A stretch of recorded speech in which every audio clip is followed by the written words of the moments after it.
Every child knew about the Sky Ripper. The Transcendent Emperor had buried its pieces deep. And then, this Emperor's horrific sacrifices...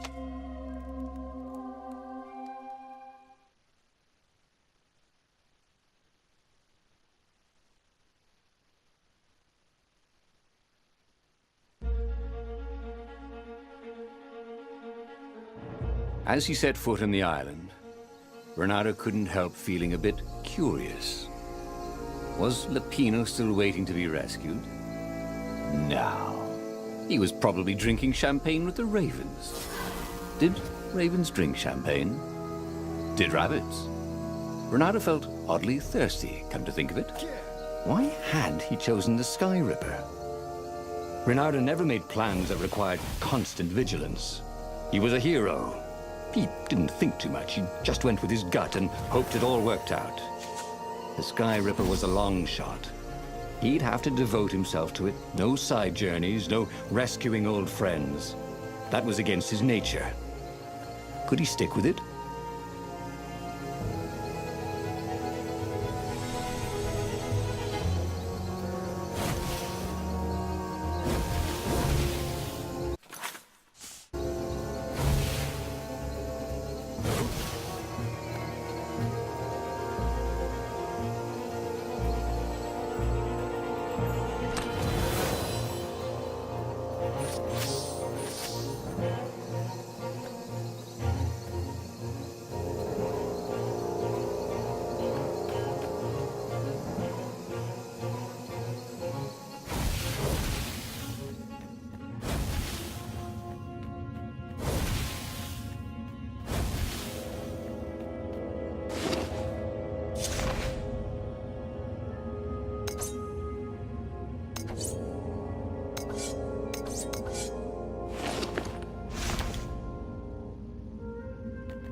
You never knew where the road would take you, thought Bernardo.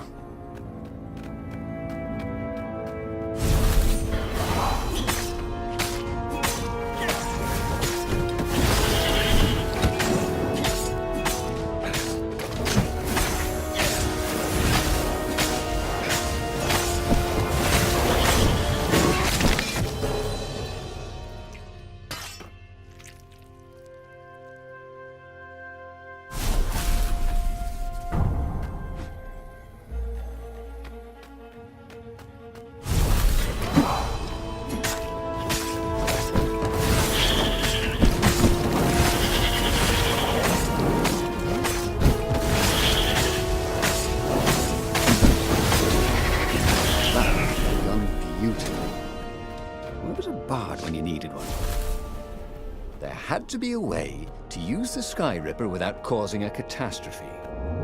Why? Maybe it's always dangerous, he imagined Zenobia saying.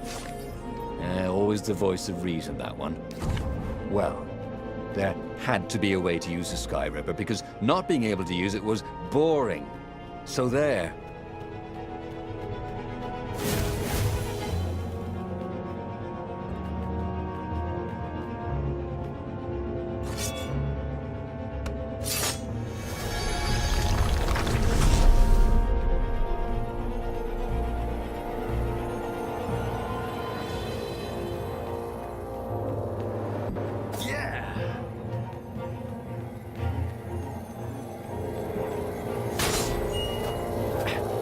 Boy, if looks could kill.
So that's what they meant by a firewall.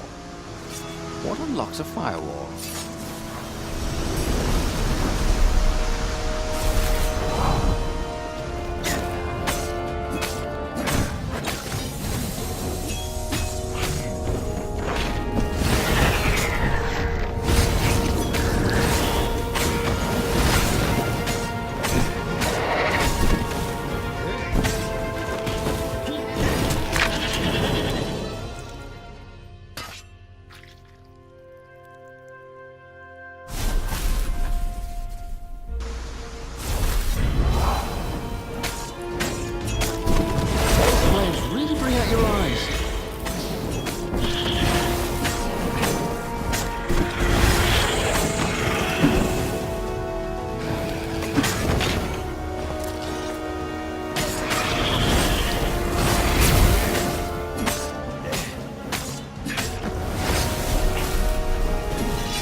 There it was.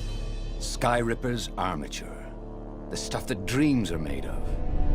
Engineers' dreams, anyway. The device was intricate. No one alive had the skill to make a thing like it. How is it part of a weapon at all? He'd have to ask a scientist. But first, he'd get the second piece. Skyripper had a heart. A core that had come to rest on the next island. Well, there was another island he could reach.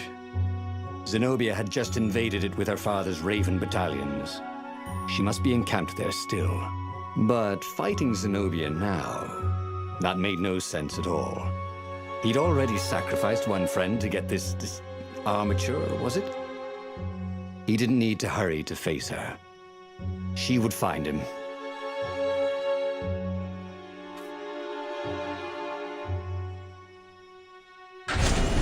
It was a no-brainer. He'd sacrificed his old friend Lapino to get the armature. And the armature was useless by itself, only a series of coils and wheels. War demanded sacrifices, and he would make more before the end. He would have to choose the greatest good, no matter how much it cost him. Zenobia. Well, he would see her sooner or later, across a battlefield or a sword's point before all this was over. He was sure of that. The power was in the core. Obviously, he had to get the core.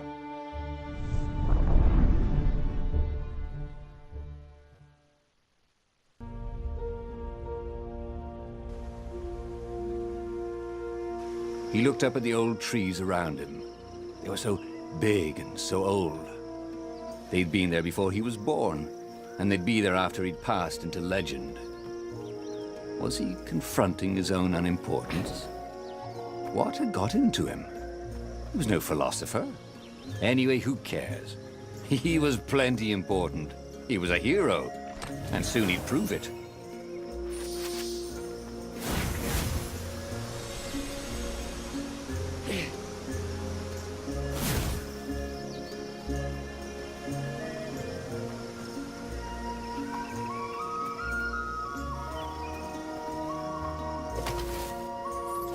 Ah, Zenobia. Now that he knew she still loved him, he wanted to go back to her.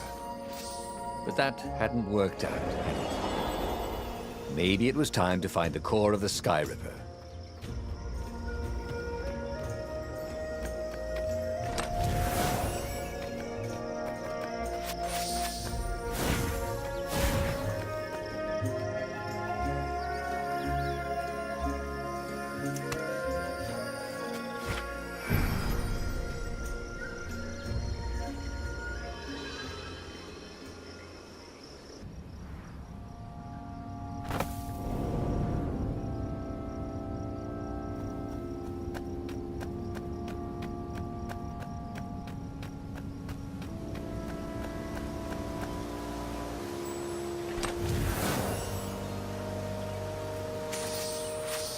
Bernardo wondered what he could make with all this ore and essence. Oh, there was something sour in the air. Like the earth had ruptured over something that had been fermenting for a very long time.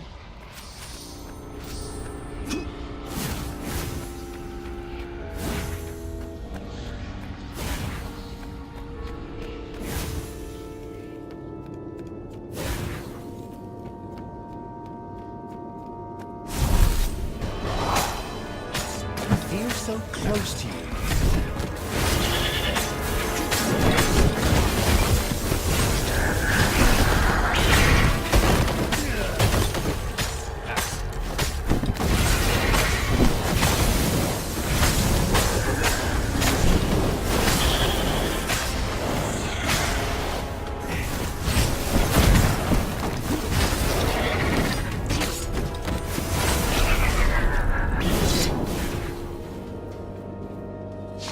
There were fewer and fewer trees. There were only these huge crystalline growths. Had those been here before? He no longer heard birds except for the feverish cawing of the ravens when they attacked. He couldn't smell the small animals of the forest, the mice and rabbits. Where had they gone? And he was getting hungry too. This was an unhealthy place to be.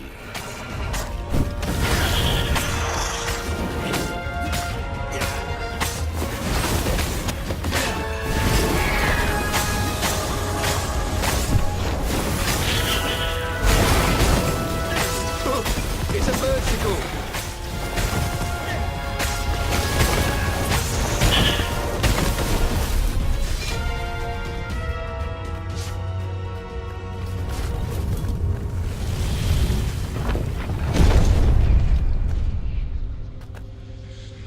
The 20-sided core made him feel physically sick.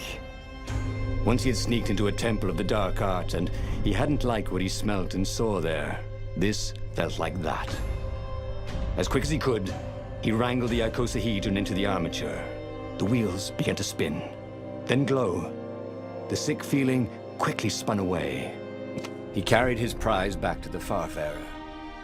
Now, he had to make his next move. There was a key Imperial outpost on the Nexus. If this really was some sort of super weapon, he could use it to wreak havoc on the enemy. And if it wasn't, well, better to know that before the final battle. But maybe he should show it to some scientists first. There was an observatory on the Nexus. Maybe he should go there before he fired it.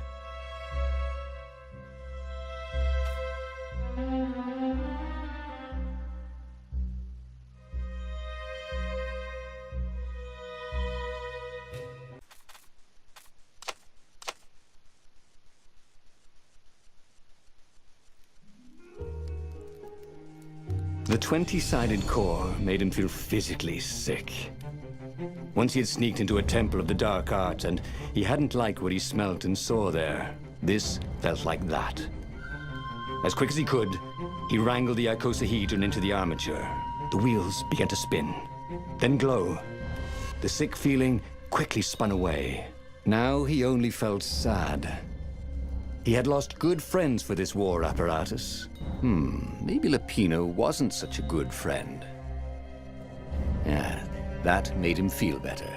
He carried his prize back to the Farfarer. Now, he had to make his next move. There was a key Imperial outpost on the Nexus. If this really was some sort of super weapon, he could use it to wreak havoc on the enemy. And if it wasn't, well, better to know that before the final battle. But maybe he should show it to some scientists first. There was an observatory on the Nexus. Maybe he should go there before he fired it. Well, of course. If you've just assembled a weapon out of legend that can exile gods from the world, you'd want to have a scientist or two look at it. And even if they disagreed and he had time, he could ask Calaveras himself. Yes, the observatory would be his objective.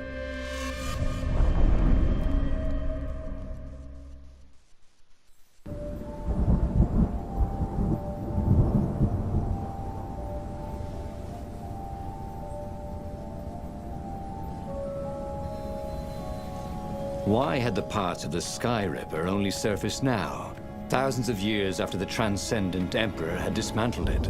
The mad Emperor Isengrim had performed terrible, bloodthirsty rituals to invoke the lost gods. Was that why these ancient artifacts were rising out of the ground? How perfect, then, that the Sky Ripper would reappear to be his destruction. And hopefully this time, just his destruction.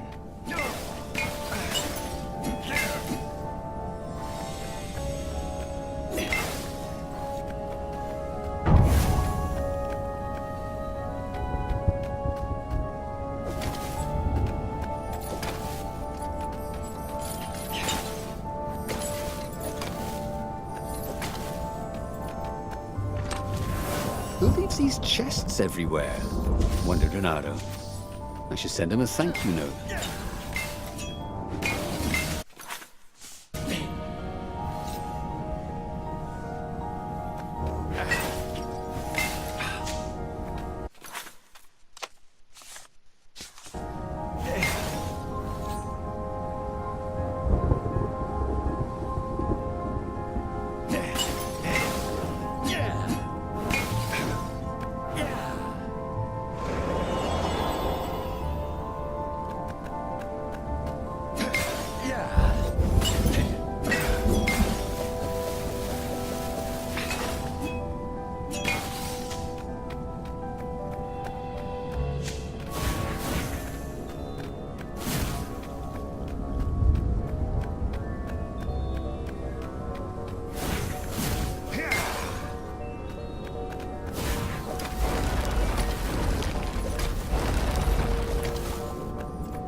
A legendary weapon was exactly what the rebellion needed. They were outnumbered. The once kind emperor had become a tyrant. But his ravens stayed loyal, for he fed them his victims, and the other animals were too frightened to rebel. Renato shuddered at what the emperor was trying to do. To bring back the lost gods, the Black Harvest. The Black Sun? No. He would stop that toad, no matter what the risk.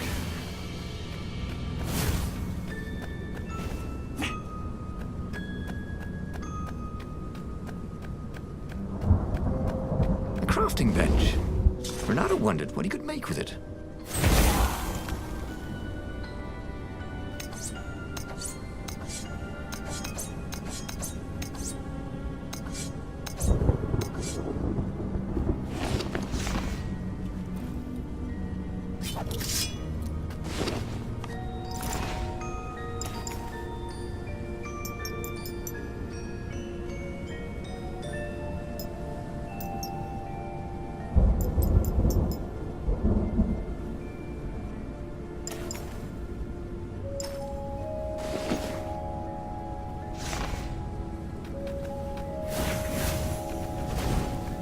These platforms are great. Renato wanted one for his house.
Renato was thrilled. The scientists seemed to think he'd put the Sky Ripper together right. But one toad was worried. What was it? If I think this is what they call a running gag. Okay, what was it this time? The Atomic Energy Commission. I get it. Do not answer that telephone. Oh, but Kermit, all these terrific, funny things happen when I do answer it. I'm aware of that. I'm aware of that, Timothy. Is there no end to this running gag?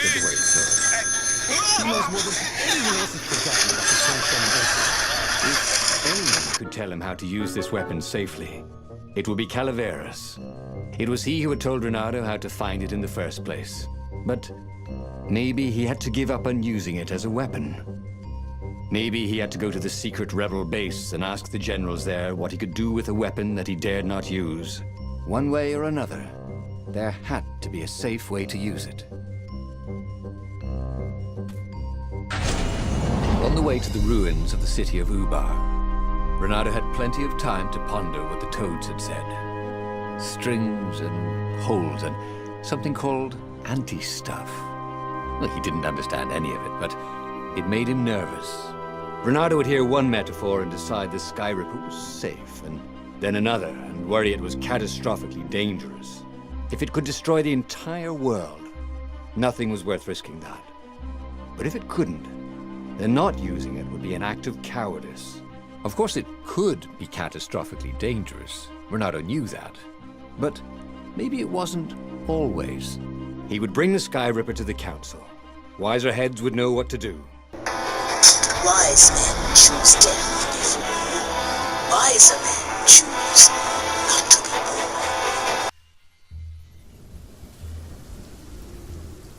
The truth was, if it wasn't safe, then it was dangerous. They couldn't use it. He'd found the Skyripper for nothing. He should have rescued his friend Lupino. Oh, he should have confronted Zenobia. He had nothing but his sword. But maybe the Council would have an idea?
The ruins.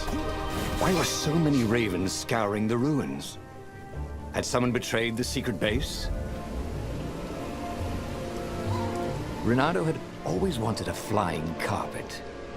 This was more like a flying tabletop, but it would do.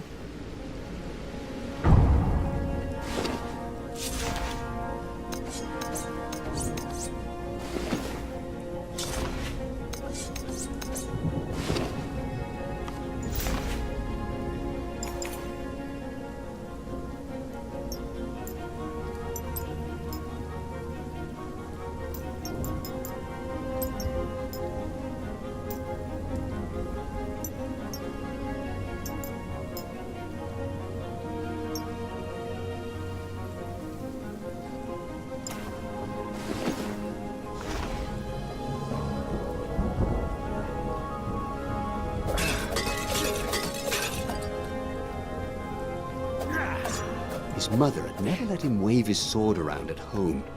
He guessed he was still compensating for that.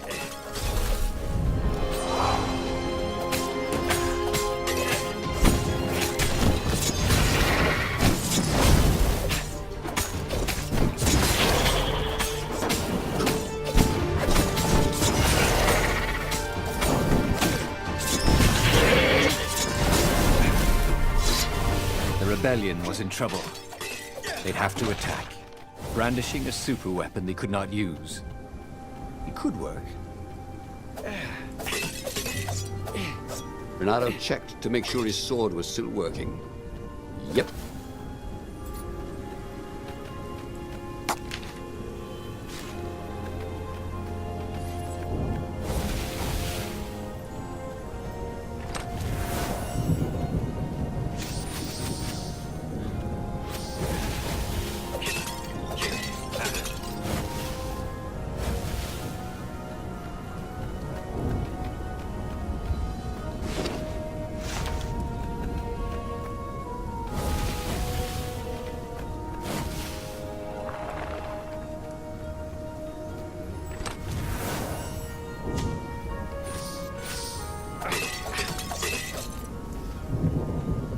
A raven cawed, "There he is!"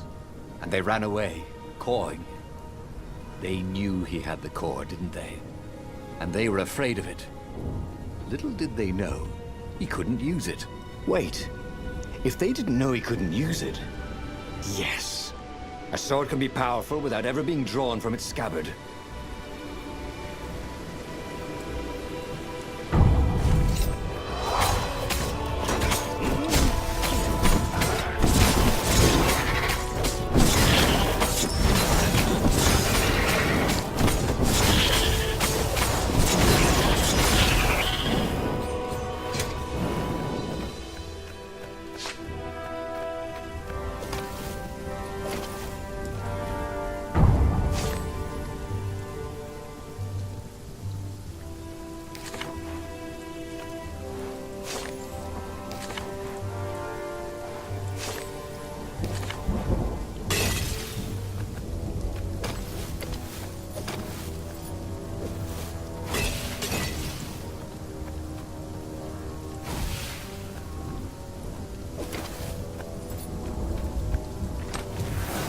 Ooh, sparkly, thought Renato.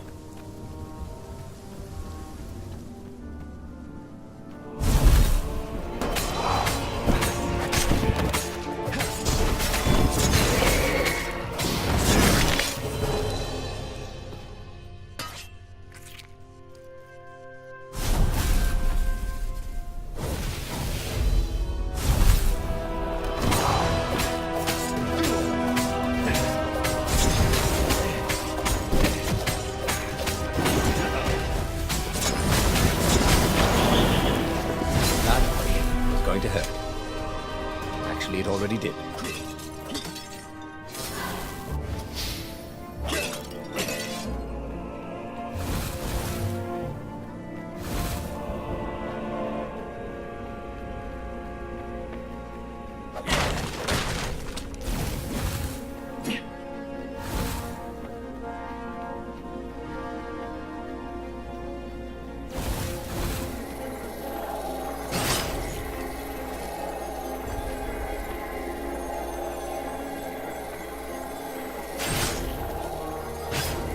Well, the eyes have had it.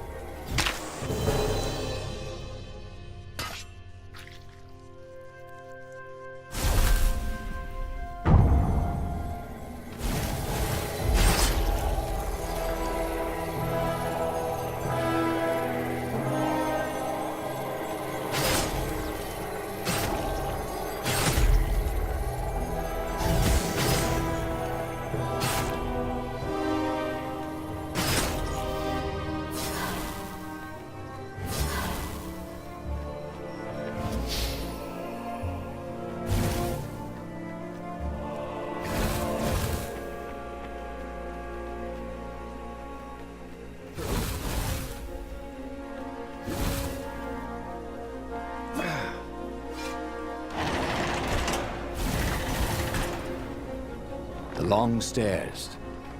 So he was close to the rebel base. Nothing was on fire. So far, so good.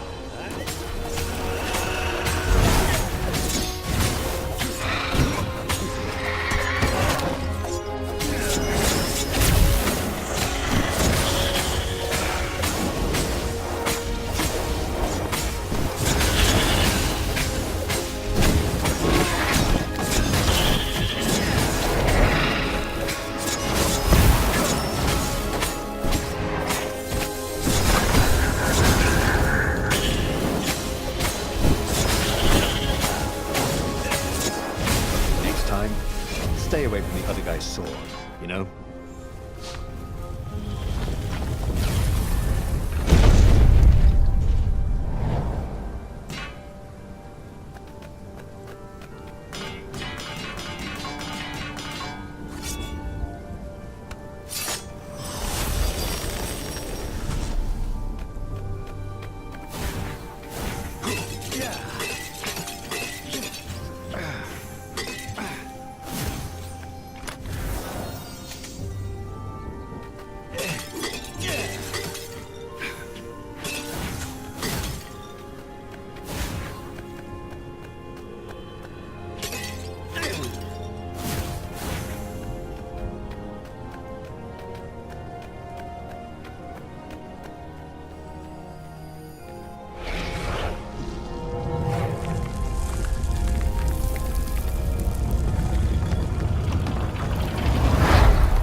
Renato barely made it to the hideout when he was shoved into a meeting room.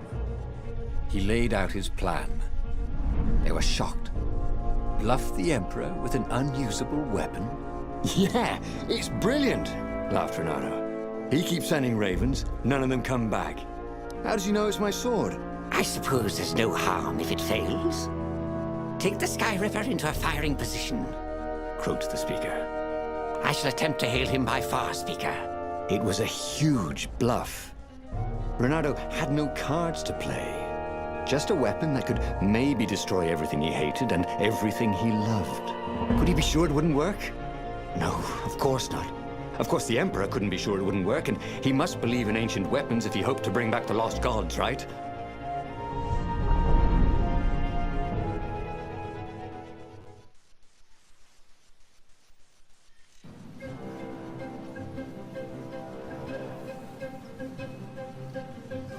What terms could he offer Isengrim III? Now, he would have to step down, obviously. And accept the rebellion? Was that asking too much? Maybe Renato would ask him to make Zenobia Empress. His daughter, after all. She would never sacrifice innocent kittens and puppies to bring back the lost gods. No. Renato had to seem confident. Overconfident, even. Like he was sure he could blow up the Emperor's ship to hell. I mean, who believes a cautious bluff?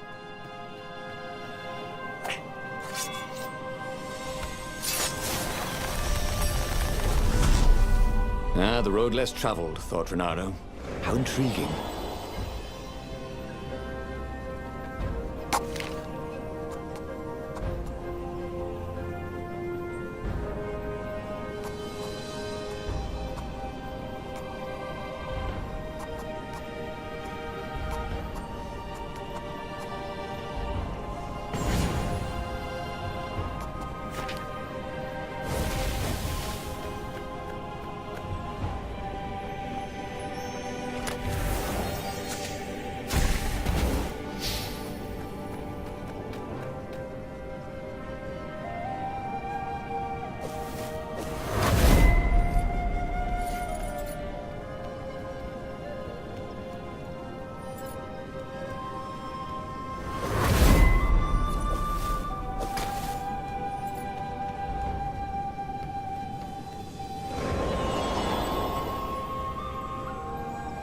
Oh, it was strange.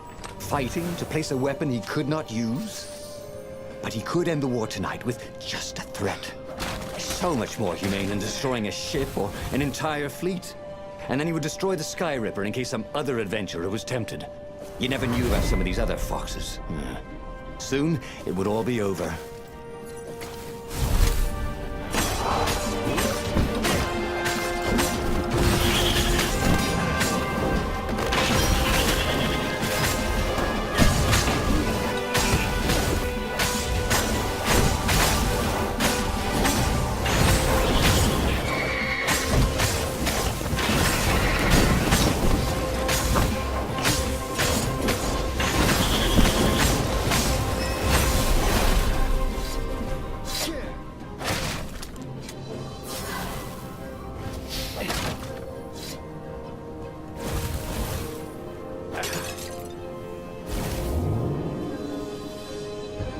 Oh, they really ought to put a railing on this thing, he thought.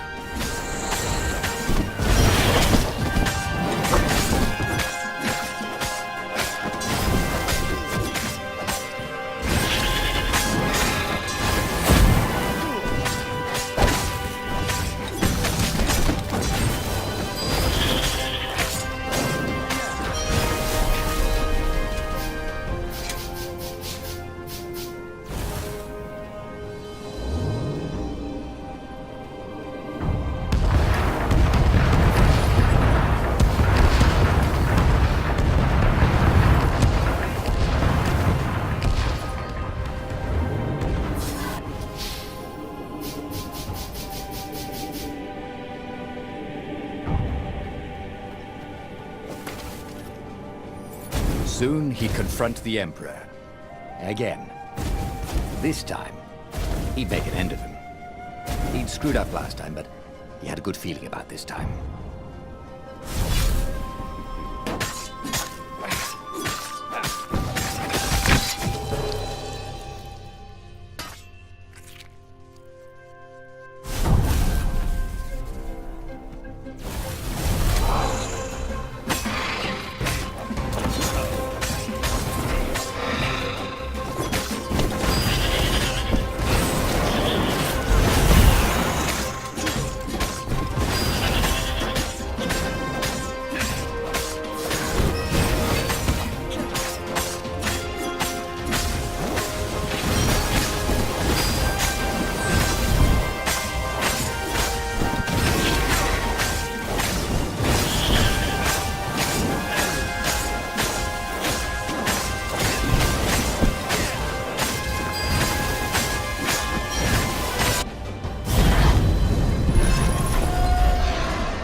set up the Sky Ripper and let it warm up.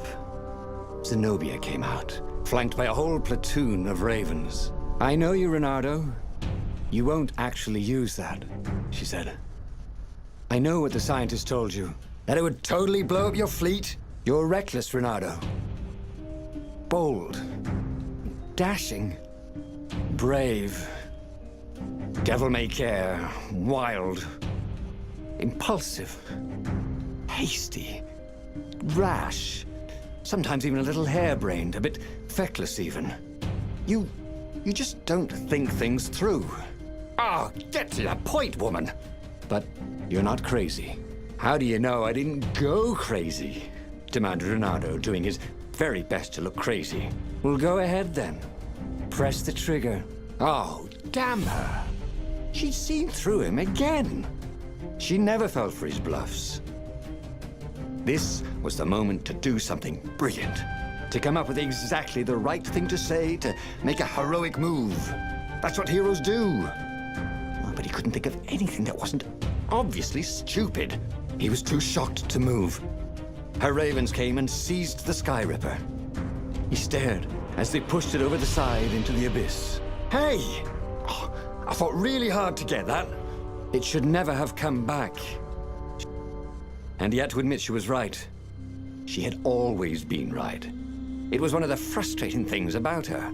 Years later. Close enough shave for you so far. So far. And thanks for talking me out of that neckbeard. I gotta say, I love your little town. I think my family's gonna be happy here for generations. Do I know you? No, I don't think so. Wait, are you from Langley Falls? Never heard of the place. Are you sure? Because my brother lives in Langley Falls. He sent me a newspaper clipping, and I swear it had a photo of you. You did something. Hey, you guys want to hear a good racist joke? I can't remember what it was. That's it! He did a cannonball into the pool, and then he took a giant... You had to remember. Come on. You're really gonna kill me just because I know your secret? So this place isn't gonna work out?